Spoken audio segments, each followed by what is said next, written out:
What up, people? Was good. Today I'll be talking about why Jack Dorsey. Who is Jack Dorsey? Jack Dorsey, the CEO of Twitter, visited Nigeria recently, and he visited Nigeria when? I think that was like a month ago or something, right? Yes, like a month ago. It was like a month ago, around November. Yeah, he visited Nigeria in November. Yeah. So, what are the things I'm going to be discussing about his visit? Is the major reason why he has come. He came to Nigeria. Number one, when Nigeria is discussing about the hate speech issue and the social media bill issue, that is when the height of this thing is really, really burning among Nigerians, and they are, ranting about all these things on Twitter, and the senates, the executives, and the political influencers on Twitter, everywhere they're discussing about these things. Mm. And I can tell you that exactly 5 days after Jack left Nigeria, there's a news section that usually, it depends on what you usually read. When they say, if what the things you comment on or you read much from on Twitter is about music, mm, below your trend table and the trend page, below your trend, it will be showing you music, right? But for me, I love music, I listen to music, and but most of the things that I know about music, or that I usually listen to about music, or I get my musical information from, are from Instagram and YouTube. I don't On Twitter, I don't discuss anything that has to do with music. Everything is either politics, history, anything that has to do with the government and the well-being of the country.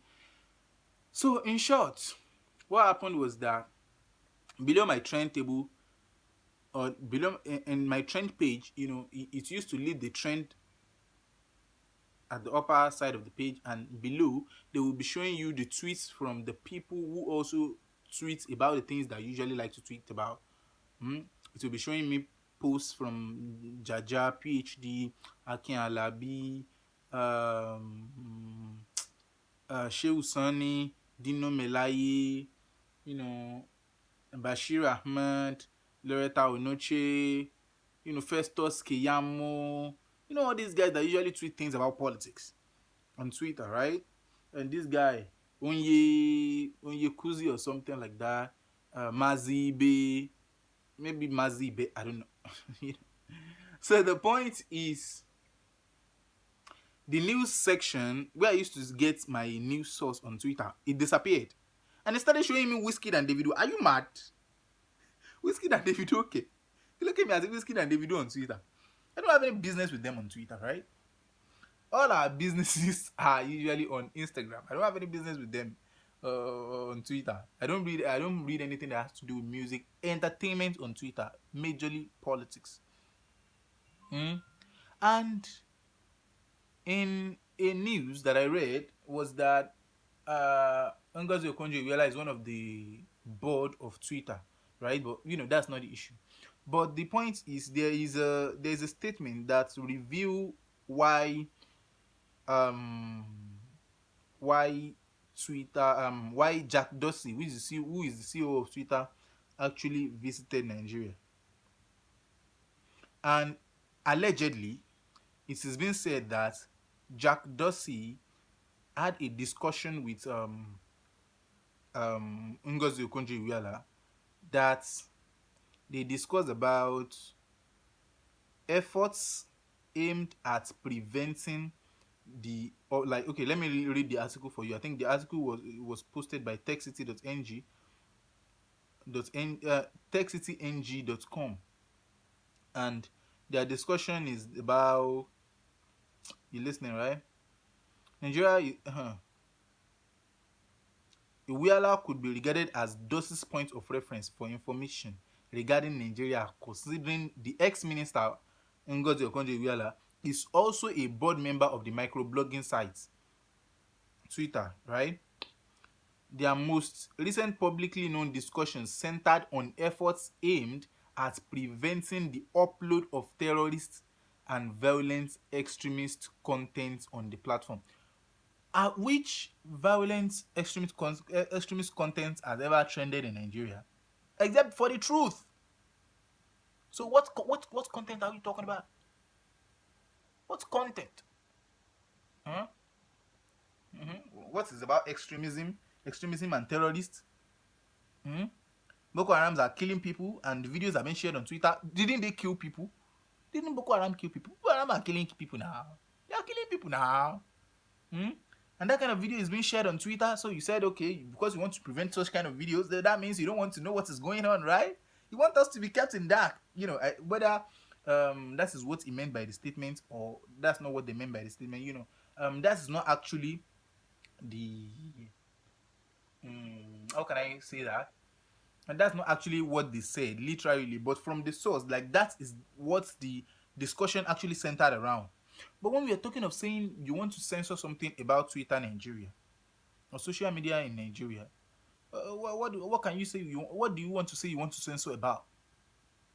What do you want to censor? And for what reason? Okay, false information is being this and that. They actually trended that Buhari's second wife issue, right?